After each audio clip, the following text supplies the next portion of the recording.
maalintii shalay ahayd ayaa ah maalin loo asteeyay maalinta xuquuqda aadanaha ee adduunka oo sanad walba shalay oo kale loo dabaaldego waxaana gebi ahaanba dunida oo dhan ka dhacayay xaflado lagu xusuusanayo qiimaha ay leedahay maalintan. waddankan koonfur afrika oo ka mid ah wadamada sida wanaagsan loogu dabaaldegay maalintaas oo qiimo badan u leh dadyooga kala duwan ee ku dhaqan waddankan koonfur afrika. munaasabadaas ayaa waxaa isku soo dubriday taliyaha ciidanka booliska ee xaafadda soomaalida ku badan tahay ee Bellville.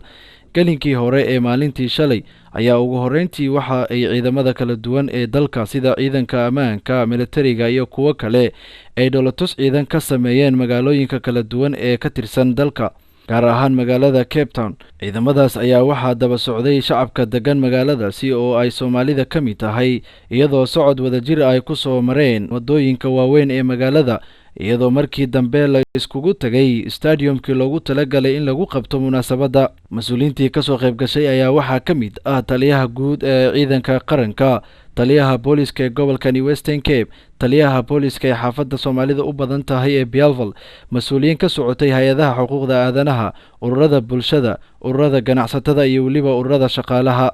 munaasabadda intii ay socotay ayaa waxaa goobta ka hadlay taliyaha ciidanka ammaanka ee gobolkani Western Cape, isagoo sheegay inuu ammaanka sii wanaagsanaanayo tan iyo intii uu xilka hayay, welina ay ka go'an tahay inuu sii laba jibaaro dadaalka isagoo la kaashanayo taliyaal degmeedyada sida taliya Shifuri oo ah taliyaha guud ee booliska Bellville.